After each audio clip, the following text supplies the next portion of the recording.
Et bienvenue à tous dans l'Expert, ici Dorado, parieur professionnel au Mexique. Ça fait plus de 13 ans que j'aide les parieurs dans la francophonie à augmenter leurs revenus grâce à leur passion des paris sportifs. Donc si vous êtes nouveau, n'hésitez pas à vous abonner à la chaîne YouTube, d'activer la cloche des notifications pour ne louper aucune des prochaines vidéos, de liker, de commenter pour soutenir la chaîne. Et si vous voulez votre plan d'action gratuit, transformer votre stratégie, optimiser vos gains avec un objectif de 500 € ou plus par mois à moyen à long terme, contactez-nous sur WhatsApp, vous avez le lien dans la description de la vidéo, où vous pouvez scanner le QR code à l'écran et on vous accompagnera avec mon partenaire Luigi à mettre en place votre stratégie, votre plan d'action afin de maximiser tout ça. J'espère que vous avez la forme pour cette nouvelle émission. On va analyser les différentes rencontres NBA du jour, mais avant ça, on n'oublie pas qu'on fait le petit récapitulatif de la veille. Alors je vais pas passer autant de temps qu'hier parce qu'on a une énorme carte aujourd'hui à analyser ensemble, donc on va aller très très vite sur ce petit récap de la vidéo d'hier. Indiana qui s'est imposé face à Milwaukee. Alors j'ai rajouté le petit score projection pour ne pas avoir de confusion avec le petit récapitulatif de la veille qui pense que c'est le score alors qu'en fait c'était les projections.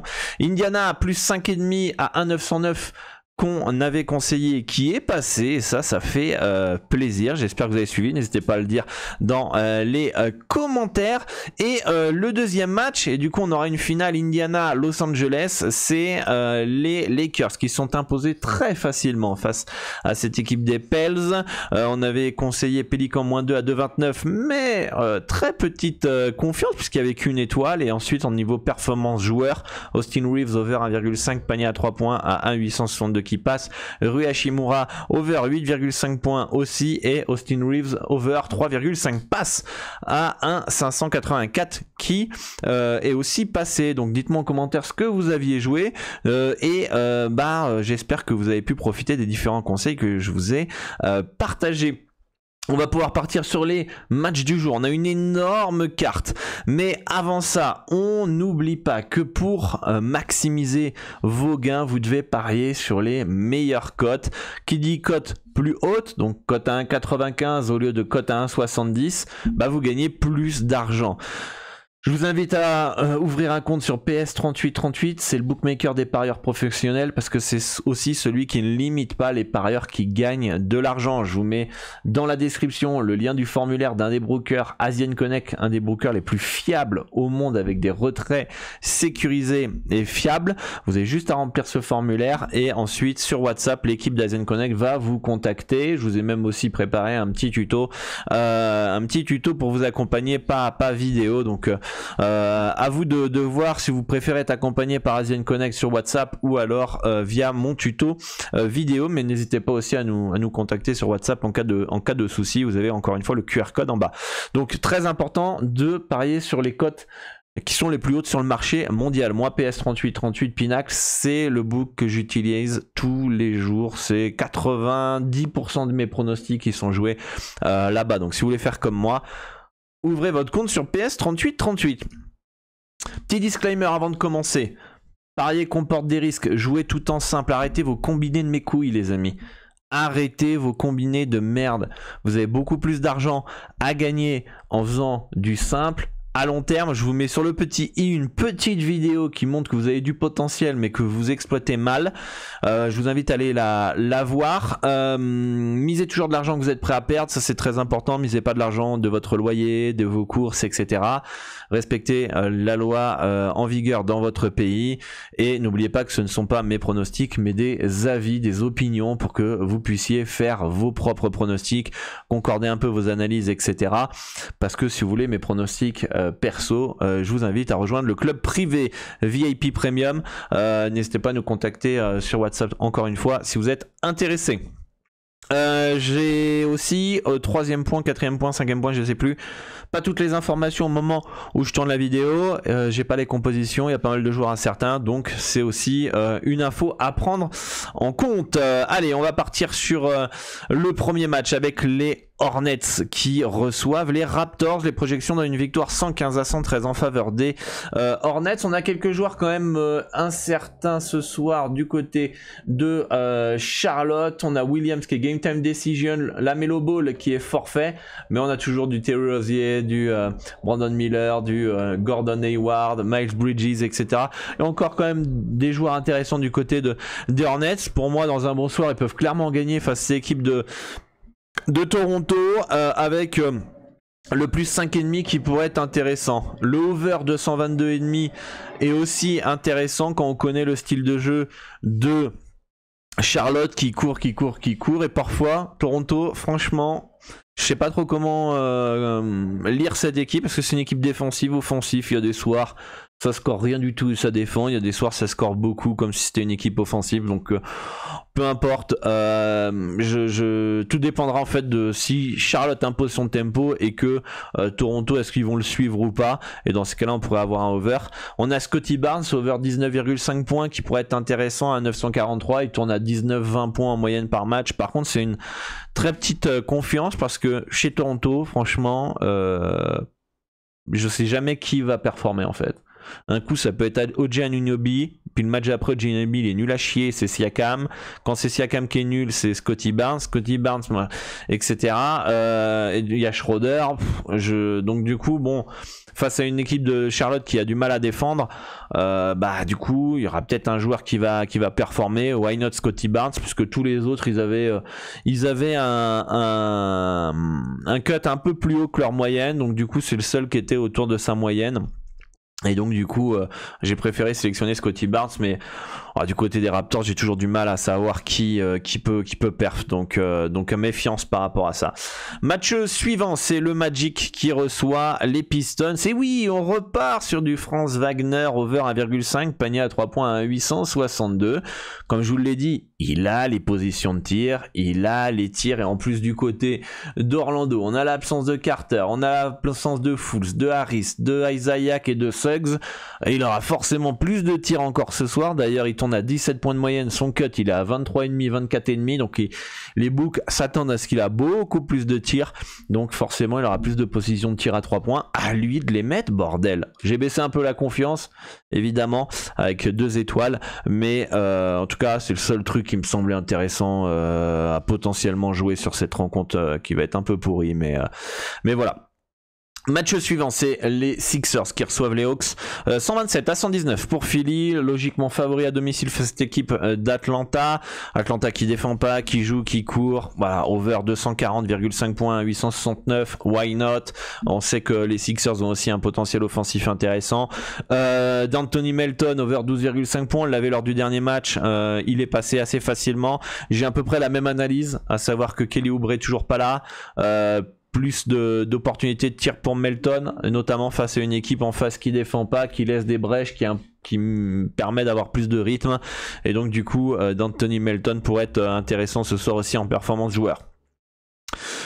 Boston face à New York, les Celtics partent logiquement favoris, 113-106 dans cette rencontre dans mes projections. Pas de value d'un point de vue handicap ni over-under, on va se diriger vers des performances joueurs un peu risquées. Jaylen Brown over 5,5 rebonds, j'aime bien la cote à 2,21 alors qu'il tourne à 6 rebonds en moyenne par match. Ça c'est plutôt une belle cote par rapport à sa moyenne. Par contre, comme New York est une équipe défensive coachée par Tom Thibodeau, il y aura moins de tirs, moins de possessions, donc moins de rebonds. Donc ça c'est ce qui pourrait expliquer pourquoi la cote est un peu plus haute, mais en tout cas ça peut se tenter. Mitchell Robinson over 16,5 points, rebond, passe à 1,952 pourrait être intéressant, parce que le gros point faible de cette équipe de Boston depuis tant d'années c'est le poste intérieur, le poste de center, de pivot, et du coup Mitchell Robinson pourra avoir un petit coup à jouer ce soir pour faire un petit 10 points, 10 rebonds, etc. Donc voilà pour cette rencontre.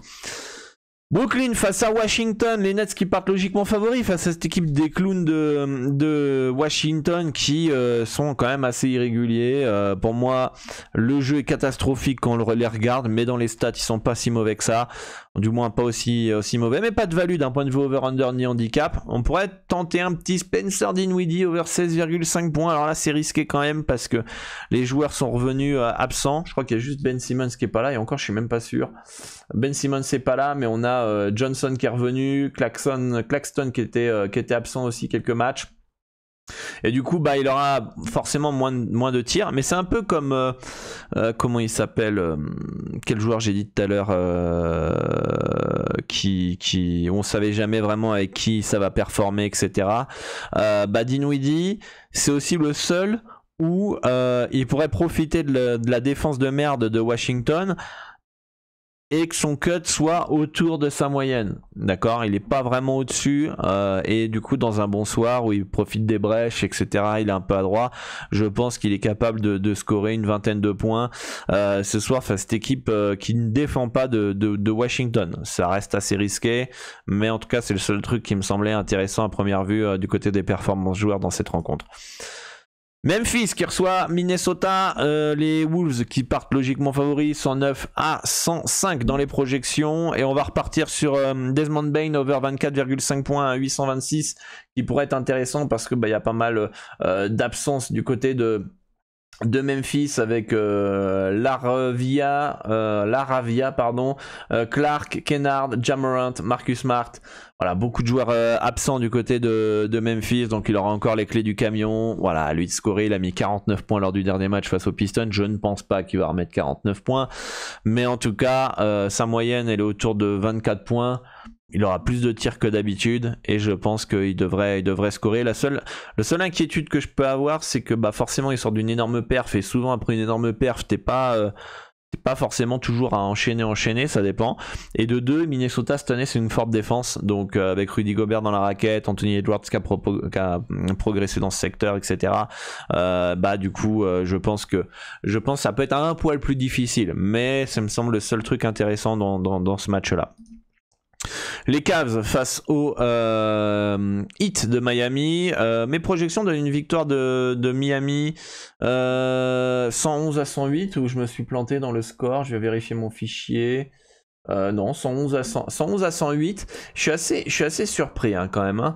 Je suis assez surpris au niveau des cotes. Je sais pas si je peux vous mettre ça à l'écran, mais je crois pas. Ça serait bien de voir comment je pourrais faire. Mais Miami, le marché semble aller... c'est quand même très très neutre. Très très neutre, mais Miami était à plus 5,5 hier soir et se retrouve à plus 1,5, donc le marché est parti sur le Heat. Et je pense qu'il avait vraiment valu le souci. Le souci, c'est qu'il y avait des joueurs incertains, il y a des joueurs forfaits du côté de Miami, à des Bayo Tyler-Hero. Moi, je pensais vraiment que le marché allait aller sur les Cavs. Et l'absence de Caris LeVert et d'Evan Mobley a fait bouger quand même les choses, et je trouve qu'ils ont bougé un peu trop par rapport à ce que je pense, mais bon, en tout cas j'ai pas d'avis vraiment plus sur ce match là, et niveau absence ça peut peut-être s'équilibrer. Je pense que les Cavs peuvent gagner là-bas, mais est-ce que la cote est si intéressante que ça?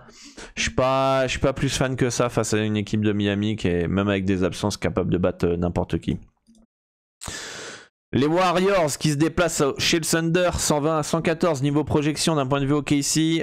OKC qui est chiant à jouer chez eux. OKC est chiant à jouer.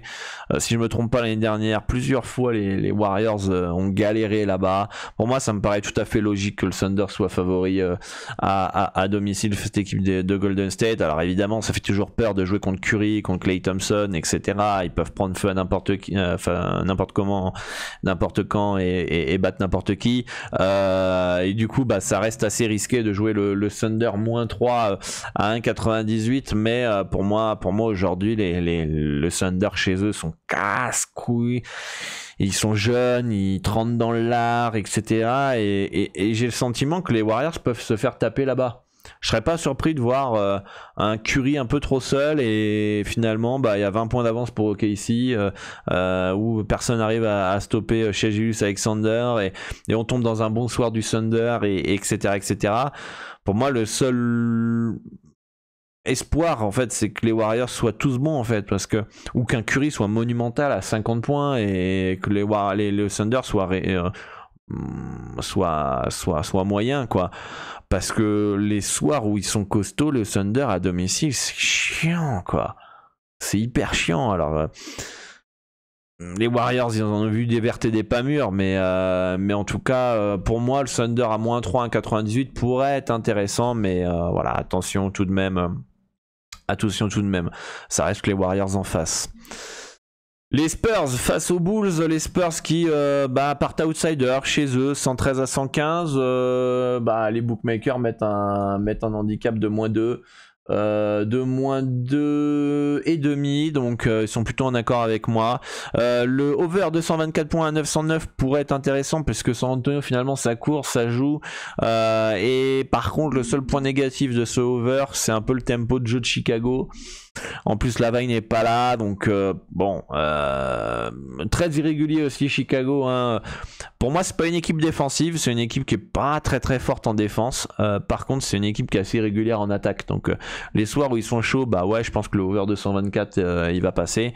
Le soir où franchement ils sont irréguliers, machin, DeRozan n'est pas bon, Kobe White est pas bon, ou irrégulier, je pense que c'est une équipe qui offensivement a des limites. Mais en tout cas je pense que si les Spurs imposent leur tempo, le over 224 peut, et que les Bulls le suivent évidemment, je pense que l'over 224 peut être intéressant. Victor Wembanyama, over 1,5 panier à 3 points à 1,892 pourrait être intéressant pour moi. Ça fait 2-3 matchs je crois qu'il met pas 2 paniers à 3 points, donc un peu en manque d'adresse le français. Allez, petit spot, on tente le fait qu'ils soient un peu plus adroits ce soir. Et peut-être en plus tactiquement ça pourrait être sympa de faire sortir Vucevic de la raquette en créant du spacing et dans ces cas-là créer des brèches derrière dans les pénétrations sur des Keldon Johnson, etc. Donc ça peut être tactique de faire sortir Wembanyama à 3 points au large, et Zach Collins over 12,5 points parce que c'est un très bon joueur offensif qui a des responsabilités à San Antonio et qui face à Vucevic défensivement où c'est pas ouf du côté des Bulls, je pense qu'il est capable de marquer sa petite quinzaine de points quoi. En tout cas il tourne à 12 points de moyenne par match ou 13, donc je vois pas pourquoi ce soir, si on est dans l'optique d'un match offensif, on est dans l'optique qu'un Victor Wembanyama fasse sortir des intérieurs et qu'il y ait plus d'espace. Je pense que Zach Collins peut marquer sa petite quinzaine de points. Les Nuggets qui reçoivent les Rockets, on va repartir sur un petit KCP over 1,5 panier à 3 points à 961. Lors du dernier match il l'a mis direct le premier, ensuite il a pas eu beaucoup d'opportunités de tir. Je me pose la question si à domicile il n'y a pas plus en rythme, il n'y a pas l'énergie de la salle et tout, fait que Denver est un rouleau compresseur, etc. Et je serais pas surpris de le voir ce soir un peu plus adroit que lors du dernier match. Donc voilà, on va plus présenter KCP. Bon joueur à 3 points, complet, avec un bon rôle du côté des Nuggets, bien établi, et oui, parfois il va pas le passer à chaque fois évidemment, mais il reste quand même très très fiable, hein. Ça fait, encore une fois, hein, je le répète pour tous les nouveaux hein, qui comprennent pas, ou ceux qui viennent d'arriver, ils disent mais putain, à chaque fois qu'il met KCP pour les Nuggets, etc., et qui me connaissent depuis peut-être 2 semaines, 3 semaines, en fait ce qu'il faut savoir c'est que ça fait depuis 1 an qu'on le propose dans l'expert, et à chaque fois il passe, enfin à chaque fois non, mais je pense qu'on a, j'ai pas de bilan évidemment, hein, mais je pense qu'on a sur 100 propositions il est dû passer 70 ou 75 fois quoi. Donc là je parle du pourcentage de réussite, je l'ai pas proposé 100 fois, je pense pas, mais je pense qu'on a un 75% de réussite, voire même 80% de réussite sur KCP à 3 points, donc c'est très très rentable. Je pense que c'est un des joueurs les plus rentables que j'ai proposé dans cette émission, l'expert. Les Suns de Phoenix qui reçoivent les Kings de Sacramento 119 à 118, et attention hein, si vous vous êtes surpris de voir les Suns outsiders à domicile face à Sacramento, parce que moi quand j'ai vu les codes j'ai fait ouh, ça sent une absence évidemment. Bradley Beal, Kevin Durant, Grayson Allen qui ne sont pas là ce soir, et c'est principalement l'absence de Kevin Durant parce que Bradley Beal il a loupé des matchs, etc., donc c'est pas non plus une absence de taille. Grayson Allen c'est un joueur qui apporte du spacing, du tir à 3 points, et c'est pourquoi ces deux joueurs-là, pour moi, donnent un spot pour Eric Gordon. Eric Gordon over 2,5 panier à 3 points à 1,613. KD pas là, Grayson Allen pas là, et que globalement, quand ils sont là, tu tournes à 3 paniers à 3 points en moyenne par match. Je vois pas pourquoi ce soir t'en mettrais que 1 quoi, par exemple quoi. Je pense que t'en mettras au moins 2. Et après, bon bah tout dépendra de ton adresse, mais les positions de tir tu les auras, les opportunités tu les auras, le temps de jeu tu l'auras. Donc pour moi, Eric Gordon qui a une certaine expérience, qui est un bon shooter, je pense que c'est plutôt pas mal. Pourquoi je mets pas 3 étoiles par exemple ou 4 sur Eric Gordon ce soir, même le over 17,5 points à 2,06, parce que si Devin Booker il veut gagner ce match là, va falloir qu'il ait un mec à côté qui tourne. Et on l'a vu en début de saison d'ailleurs qu'il avait plutôt bien tourné Eric Gordon quand Devin Booker et Bradley Beal n'étaient pas là aux côtés de KD. Pourquoi je mets que 2 étoiles? Parce que souvent c'est le piège justement. C'est le piège quand tu as des absences de partir sur un joueur comme Eric Gordon en te basant sur son rôle quand il y a KD, quand il y a Bradley Beal, etc. Et te dire, ah bah, quand il y a Bradley Beal et KD, ils tournent à 3 points, 3 paniers à 3 points en moyenne par match. Et en fait, quand ils sont pas là, ils changent complètement de rôle. Enfin, complètement de rôle, non, mais il va être plus agressif vers le cercle, il va moins être à 3 points. C'est-à-dire que Bradley Beal et KD vont créer, et c'est là où lui, il va être dans le corner, par exemple, ou sur les angles, pour recevoir la balle de la fixation des superstars. Et c'est pour ça qu'il tire autant à 3 points et qu'il les met, parce qu'il a des positions ouvertes. Mais, comme ce soir, il manque des joueurs, il va avoir peut-être plus le ballon, il va moins être dans l'attente, et surtout il va être plus coûté par les défenses. Du coup, il aura peut-être moins de bonnes positions. Les positions, il les aura, mais il aura peut-être de moins bonnes positions. Et du coup, il mettra moins de paniers à 3 points ou moins de points que ce qu'on pourrait imaginer. Donc c'est ça, c'est faut faire attention quand vous analysez les performances joueurs. Alors moi, comme je le répète, c'est pas ma stratégie les performances joueurs. J'ai mon expérience, etc. J'analyse vraiment pas du tout en profondeur, hein. Je regarde vite fait ce qui me choque à première vue, je regarde un peu les moyennes vite fait, et je me dis ok, ça me semble intéressant, puis après au niveau des étoiles je mets au nom du feeling. J'ai fait les performances joueurs parce que vous me l'avez demandé, mais moi ma stratégie c'est uniquement les handicaps. Donc à partir de là, à vous derrière d'approfondir un peu plus ça, mais voilà, je vous partage mon expérience pour que justement vous êtes beaucoup à être avec une stratégie de performance joueur et vous aimez avoir mes avis, bah vous puissiez apprendre et peaufiner votre stratégie via ma vision après tant d'années au niveau des performances joueurs. Les Blazers qui reçoivent les Mavericks, les Blazers qui partent outsider à domicile, tout à fait logique, 116 à 111 en faveur des Mavericks. Attention tout de même hein, pour les Blazers plus 8,5 à 1,90. Je le partage parce que même si c'est une très petite confiance, parce qu'ils ont réussi à tenir dans l'handicap face aux Warriors à Golden State. Donc à domicile face à Dallas, que j'estime que je sais pas si c'est plus fort, moins fort, pareil. Je me dis bon, les Blazers peuvent rester dans l'handicap.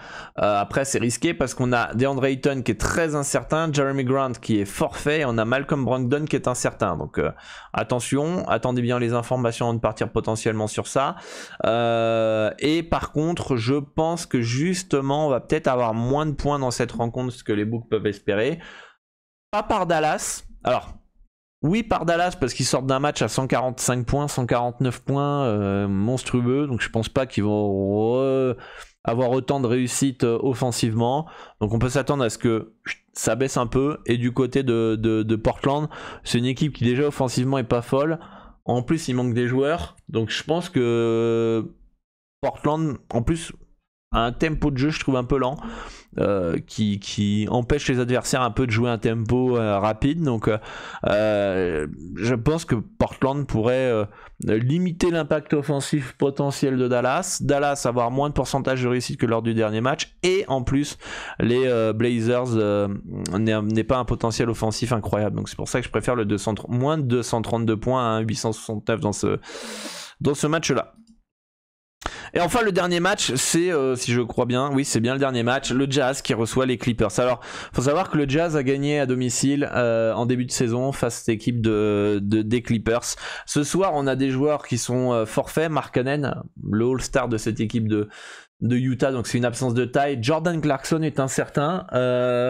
Par contre on a vu deux visages de Utah. On les a vus faire des perfs. Je sais plus s'ils ont gagné contre une grosse équipe chez eux. Je sais plus. Mais ils ont gagné et il manquait plein de joueurs. Il manquait Markkanen, il manquait Olynyk, il manquait Clarkson, etc. Et ils avaient quand même réussi à gagner à domicile. Je crois que c'était contre les Lakers. Je sais plus contre qui c'était, mais c'était une équipe de l'Ouest qui était plutôt forte. Dallas peut-être. Une bonne équipe en tout cas. Et ce soir, on a Clarkson qui est incertain. Je pense qu'ils sont capables de rester dans l'handicap de +8. En tout cas, je pense. C'est pas facile d'aller jouer au Jazz. Ils viennent de sortir d'une énorme branlasse qu'ils ont reçue à Dallas. Je m'attends à une réaction face au public du Jazz. Donc je pense que ça peut être un spot intéressant. Ça reste risqué avec l'absence de Markkanen et la potentielle absence de Clarkson s'il n'est pas là. Donc surveillez bien ça. Over 224 points. Si Clarkson est là, je pense qu'on va avoir un Jazz qui va essayer de mettre du rythme à domicile. Donc pourquoi pas avec le talent offensif en face qu'ils en profitent aussi pour scorer. Et en performance joueur, bon là je sais pas trop comment me décider. Je me dis on va avoir plus de tempo. On va avoir plus de tempo, donc plus de tirs. Et donc forcément Markkanen pas là, il y a moins de rebonds. D'accord. Plumlee pas là, il y a moins de rebonds. Enfin, je veux dire, il y a du rebond, mais pas pour ces joueurs-là.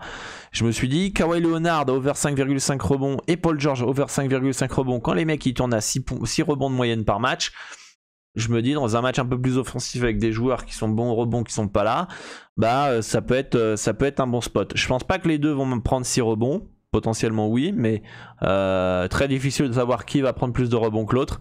Mais en tout cas, ça peut être des spots qui sont intéressants.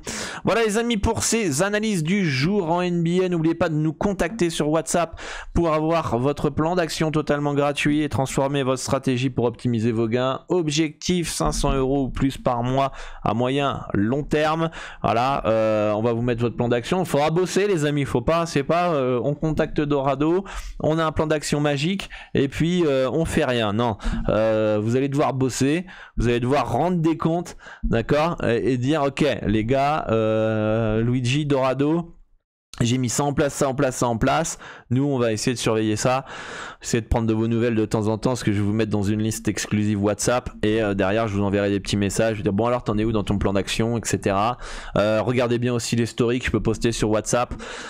Donc, n'hésitez pas à nous contacter si vous voulez votre plan d'action et vous voulez passer au niveau supérieur dans les paris sportifs. Moi, je vous dis à très bientôt pour une nouvelle émission. Un grand merci à tous ceux qui prennent le temps de liker, partager et de commenter la vidéo. Ça aide à soutenir la chaîne. Et moi, je vous dis à très vite pour une nouvelle émission L'Expert. Ciao, ciao. Excellent week-end à tous. Faites attention à votre bankroll. Et moi, je vous dis à lundi. Ciao.